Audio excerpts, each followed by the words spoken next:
Hello everyone, welcome to my channel. আমি পায়েল আর তোমরা দেখছো তোমাদের সকলের প্রিয় ইউটিউব চ্যানেল দিলসে ব্লগার।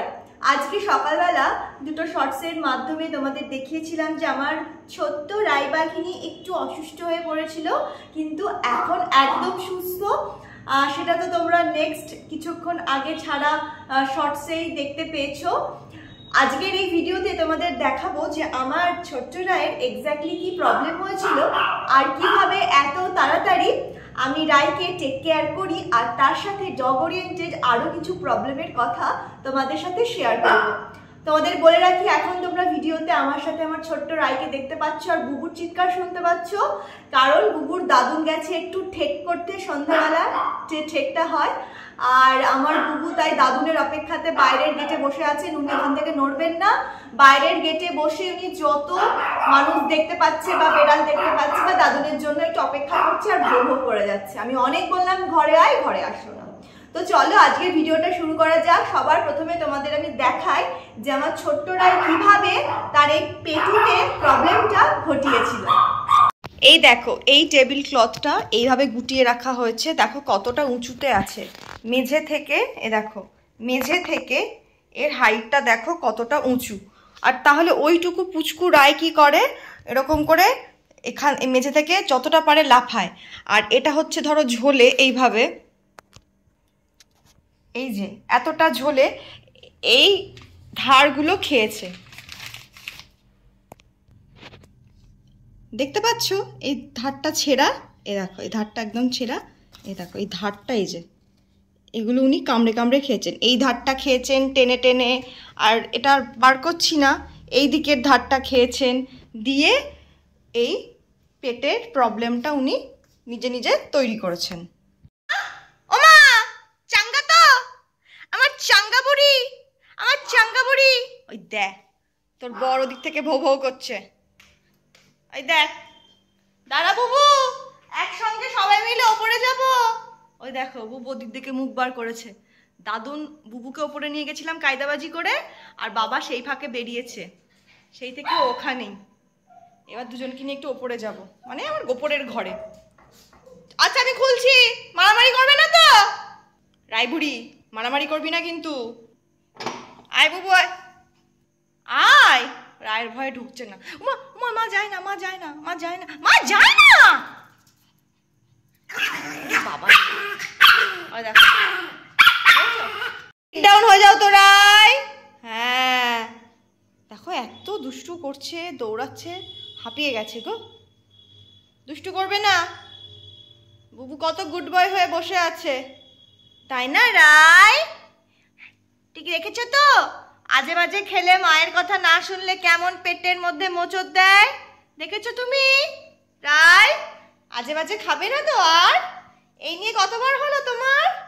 হ্যাঁ সোনা মামনি, কতবার হলো? তাও তোমার দুষ্টু কমে না। বুবু ভালোবাসবে, মারামারি করবে না কিন্তু।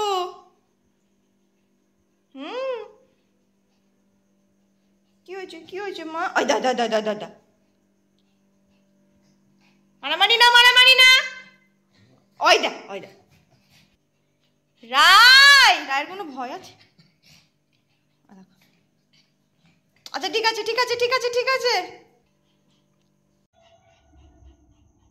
সো কালকে রাতে আমি যখনই দেখলাম যে অনেকটা প্লাস্টিক রায় কেটে ফেলেছে, আমি তখনই বুঝলাম কিছুটা তো পেটের মধ্যে দিয়েইছে।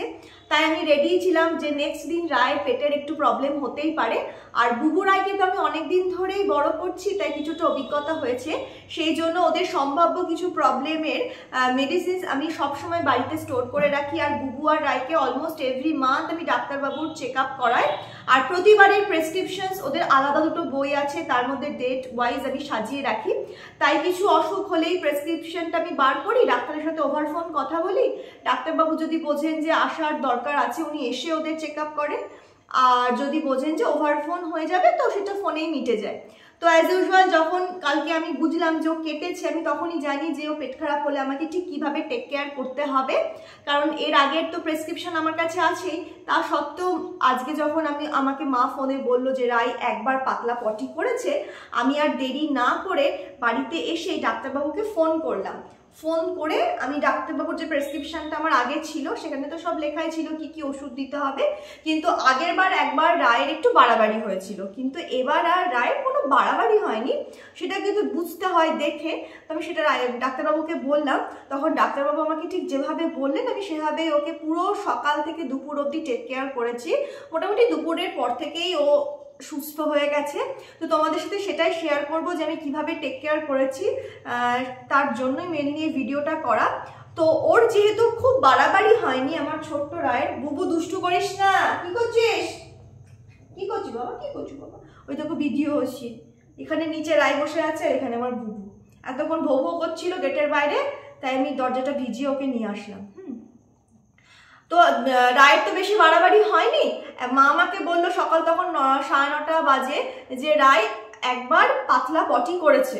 আমি এটার জন্য প্রস্তুত ছিলাম যেমনটা বললাম। তো বাড়িতে এসে আমি ওকে প্রথম যেটা করলাম, ও রায় তখন সকালে কিচ্ছু খেয়েছিল না, এই যে এটা হচ্ছে নেক্সপ্রো জুনিয়র। হ্যাঁ, এটা সম্ভবত মানুষের ওষুধ, নেক্সপ্রো জুনিয়র। এটা হচ্ছে এটার মধ্যে না পাউচ থাকে, এই যে এরকম পাউচ থাকে, কতগুলো পাউচ থাকে আমি ভুলে গেছি, কারণ এটা মোটামুটি 1 মাস আগে কেনা। তো এই আগে রায় বললাম একবার এরকম বাড়াবাড়ি হয়েছিল, মাঝে বুবুও একবার একটুখানি পাতলা পটি করেছিল, তখন বুবুকেও আমি খাইয়েছিলাম।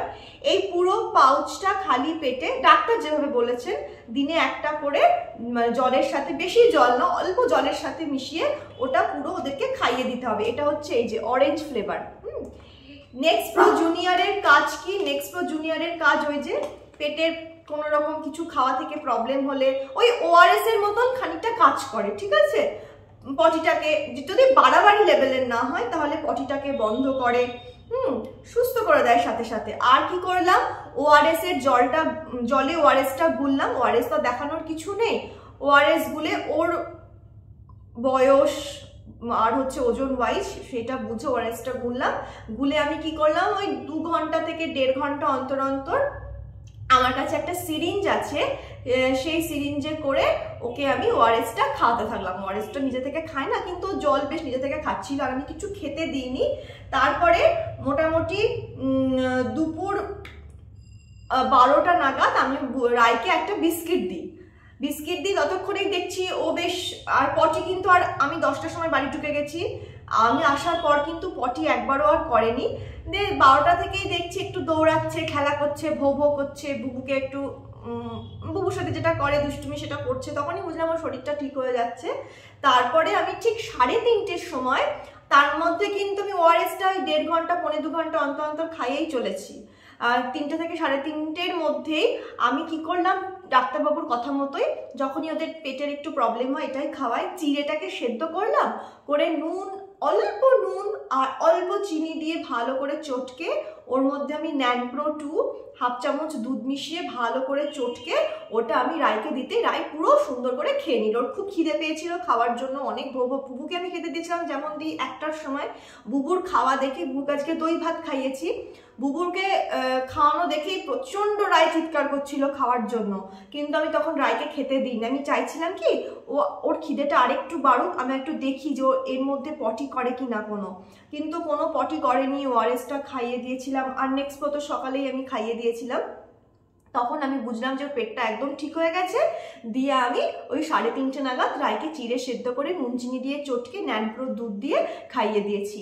আর মোটামুটি সারাটা সকাল আমি রায়কে এরকম করে কোলে বসিয়ে ওর পেটটাতে, তোমাদের তো শর্টস আমি দেখিয়েছিলাম, পেটটাতে একটু হালকা করে মাসাজ করে দেওয়া, হাত বোলানো, আর সারাটাক্ষণ তো আমি ওদের সাথে থাকি, কিন্তু আজকে মানে একটু অন্যদিকে আমি যাইনি, সবটা টাইম দিয়েছি আমি আমার রায়কে। খুব হাসি মুখে গল্প করেছি, ওর সাথে আমি কথা বলেছি, ওর সাথে আমি খেলা করেছি।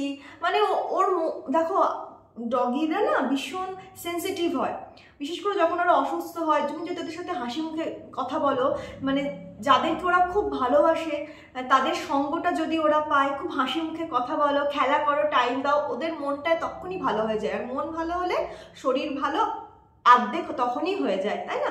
আর এটা তো কোনো বাড়াবাড়ি কিছু না, এটা নর্মাল, যেমন বাচ্চাদের এটা ওটা খেলে পেট খারাপ হয়, ওটাই হয়েছে আমার রায়ের। বমি টমি কিচ্ছু হয়নি, একবারই সকাল 7:30 কি 8টা নাগাদ হয়তো পাতলা পটি করেছিল। তো এইভাবে আমি আমার রায়কে সুস্থ করি।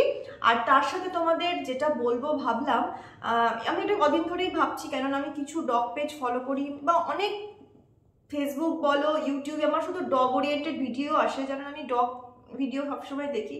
তো পার্ভ তো একটা মারাত্মক রোগ ডগের, জানো। পার্ভ সম্পর্কে অত্যাধিক কোনো নলেজ আমার নেই, আমার এটুকুই আছে, জানি টুকটাক যা দেখেছি মোটামুটি এটা বেড়ালের একটা রোগ, বেড়ালের থেকে এটা ডগের ছড়ায়, যেটুকু আমি ইউটিউব থেকে বা বুবু রায়ের ডাক্তারবাবুর থেকে আমি জেনেছি। আর পার্ভ কিভাবে ছড়ায় তার মেন কয়েকটা রিজন আমি দেখলাম। তো সেটা হচ্ছে মানে কোনো যে ডগ অলরেডি পার্ভতে অ্যাফেক্টেড হয়ে আছে তার সংস্পর্শে এলে তার লালা থেকে এই সমস্ত রোগ তো অন্য সুস্থ ডগের মধ্যে ছড়িয়ে যায়। আর একটা কি, ধরো আমরা আমাদের বাড়ির ডগিকে অনেক সময় রাস্তা দিয়ে হাঁটাই, তাই না? সেক্ষেত্রে রাস্তাতে যে লেগে থাকে ইনফেকশনসগুলো ওদের ওই পথে চলে আসে, ওরা পটা লিক করে, তখন ওদের পেটে চলে যায়। কিন্তু সেদিক থেকে দেখতে গেলে বুবু রায়কে তো আমরা কখনো রাস্তায় হাঁটায় না, ইভেন আমাদের মাঠেও হাঁটায় না, ওরা পুরোই ঘরের মধ্যে থাকে আর ছাদে থাকে, ঠিক আছে? তো সেই দিকের ভয়টা হয়তো বুবু রায়ের নেই। কিন্তু আমরা যখন বাইরে রাস্তা দিয়ে হাঁটি, এই যে সিঁড়ির এখানটা তো আমরা জুতো রাখি, বুবু ওখানে তো যেতে খুব ভালোবাসে, দাদুন চলে গেলে কেউ চলে গেলে ওখানে অপেক্ষা করে। তো ওই যে জুতো রাখি, জুতোর মধ্যে থেকে যদি ভাইরাসটা চলে আসে, বুবু তো ওখানটাতে ঘুরে বেড়ায়, অনেক সময় জুতোতে মুখও দিয়ে ফেলছে। তো যদি ওই ভাইরাসটা ওর পথে লেগে যাচ্ছে, ওর পথে তাহলে ওর শরীরের মধ্যে ভাইরাসটা ঢুকে যাবে। সেক্ষেত্রে এত যত্ন করে এত চোখে চোখে রেখেও আমি তো আমার বাচ্চাগুলোকে ভাইরাসটা থেকে অ্যাফেক্টেড হওয়া থেকে বাঁচাতে পারবো না। তো সেই জন্য আমি কি করলাম, আজকে আমি প্রচুর কাজ করেছি। আজকে তো আমার মা মামার বাড়ি গেছে, হ্যাঁ, রায়কে এরকম করে মানে চিকিৎসা করছিলাম আমি বাড়িতে, করতে করতে আমি আজকে পুরো বাড়ির ঘর ঝাড় দিয়ে ফিনাইল দিয়ে মুছলাম, তার সাথে সিঁড়ির তলাটা কিভাবে পরিষ্কার করেছি সেটাও তোমরা এবার একটু ঝটপট দেখে নাও। রোজ সকালে মাসি খুব ভালো করে ঘরবাড়ি ঝাঁট দিয়ে ফিনাইল দিয়ে মুছে যায়।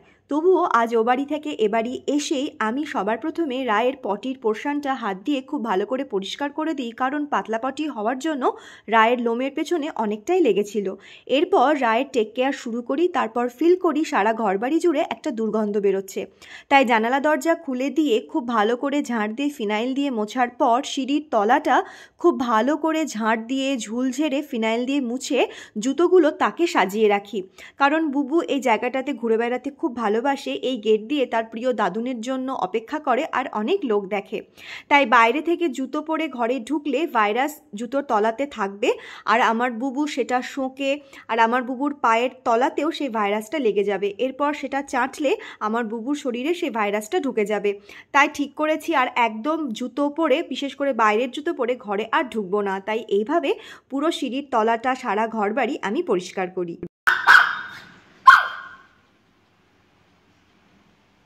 কি দাদুনকে গলায় মাদুলি করে ঝুলিয়ে নে, সব থেকে বেস্ট হবে এটা, বুঝেছিস বুবু? হ্যাঁ, এক্ষুনি দাদুন চলে আসবে, ঠিক আছে? এক্ষুনি চলে আসবে। হ্যাঁ, বসো, বসে বসে এবার দাদুনের জন্য অপেক্ষা হবে। যতক্ষণ না দাদুন আসে ততক্ষণ আমার বুবু এখানটাতে বসে থাকবে। আর এই কারণেই এই জায়গাটা আমি ভীষণ ভালো করে আজকে পরিষ্কার করে ফেলেছি। আর এই জায়গাটাতে কেউ কোনোভাবেই আর জুতো পরে আসবে না, একদম বাইরে জুতো খুলবে, খুলে হাতে নিয়ে এখানটাতে রেখে হাত হ্যান্ড ওয়াশ করে তারপরে আমি বাবা বা মা বাড়িতে ঢুকবো। বেড়াল দেখেছি, বেড়াল, ঠিক আছে ঠিক আছে।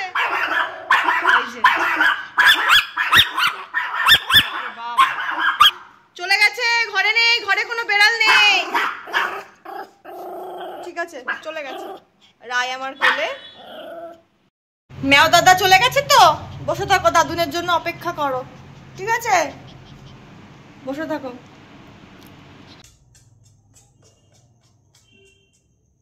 তাহলে তোমরা দেখলে তো আমি সিঁড়ির তলাটা কিভাবে পরিষ্কার করেছি। তোমাদেরকেও আমি রিকোয়েস্ট করবো, দেখো সব কিছু হয়তো আমাদের হাতের মধ্যে নেই, কিন্তু আমরা তো সতর্কতা অবলম্বন করতেই পারি, তাই না? আমি আমার বাচ্চাকে খুব ভালোবাসি, আমি গর্ব করে বলছি যে আমি আমার বাচ্চা খুব টেক কেয়ার করি, কিন্তু ওভার কনফিডেন্সের তো কোনো ব্যাপার নেই। কখন কিভাবে তোমার বাচ্চা অ্যাফেক্টেড হয় তুমি হয়তো বুঝতেই পারলে না, হ্যাঁ, অথচ হয়তো তোমার জন্যই, তোমার কারণেই বাচ্চাটা অ্যাফেক্টেড হলো। তাই এইটুকু সতর্কতা তোমরা অবলম্বন করবে যে বাচ্চাকে যদি রাস্তা দিয়ে হাঁটাও তো সেক্ষেত্রে খুব মেনটেন করবে, বাড়ি এসে পটাকে 4টে প খুব ভালো করে ওয়াইপস দিয়ে ক্লিন করবে, বা যেগুলো ছোট ব্রিড তাদের চেষ্টা করবে বাড়ির ছাদে তাদেরকে একটু হাঁটাতে, খেলা করাতে, বাইরে না নিয়ে গেলেই ভালো হয়। আর তারপরে যারা বিশেষ করে বাড়ির বাইরে থেকে এসে আমাদের জুতোটাকে একদম এমন জায়গায় রাখতে হবে যেখানে বাচ্চারা ওর নাগাল না পায়। এই জুতো করেই কিন্তু ভাইরাসটা ঘরে আসে, আর এই সেই জুতো ওরা শোকে, ওরা ওইখান দিয়ে হাঁটে, তখন ওদের পথে ভাইরাসটা লেগে যায়, আর সেই প যখন ওরা চাটে তখন ওদের শরীরে ভাইরাসটা চলে যায়। ঠিক আছে, পার্ভো ভাইরাসটা খুব বাজে ভাইরাস, আমি একদম মানে খুবই জিনিসটাকে একটু ভয় পাই। যতটা পারছি আমার বাচ্চা দুটোকে সতর্কতা অবলম্বন করে ওদের টেক কেয়ার করার চেষ্টা করছি। তাই তোমাদেরকে আমি বললাম, প্রত্যেকের কাছে প্রত্যেকের বাচ্চা খুব আদরের, খুব প্রিয়। তাই তোমরা কিন্তু বাইরে থেকে এসে অবশ্যই, বারবার বলছি, জুতোটাকে অনেক নাগালের বাইরে রাখবে। আর যেখানে জুতো থাকে ওই বাইরের দিকের কোনো সিঁড়ির তলা আমাদের মতন থাকলে বারবার ফিনাইল দিয়ে মুছবে। আর যদি কখনো কোনো রকম মনে হচ্ছে যে ওই জায়গাটাতে আমার বাচ্চাটা গেছে, সঙ্গে সঙ্গে পা ধুয়ে দেবে ওয়াইপস দিয়ে, একটু জিপটা ধুয়ে দেবে। এইটুকু তোমরা অবশ্যই মেনটেন করো। মেনটেন করলে, প্রিকশন নিয়ে থাকলে অনেকটা কিন্তু এড়ানো যায়, তাই না? তো আজকের জন্য ভিডিওটা আমি এখানেই শেষ করছি। আই হোপ তোমাদের আজকের ভিডিওটা খুব ভালো লাগলো। আবার খুব তাড়াতাড়ি অন্য কোনো ভিডিও নিয়ে আমরা চলে আসবো তোমাদের কাছে। এই যে আমার নাইমামণি নিচে বসে বসে খেলা করছে। চলো আজকের জন্য টাটা। রাই টাটা করে দাও তো মা, ভালো করে ভালো করে। বুবু দাঁড়া না, রাইকে টাটা করছি, দাঁড়াও মা, টাটা করে দাও। Tata tata tata.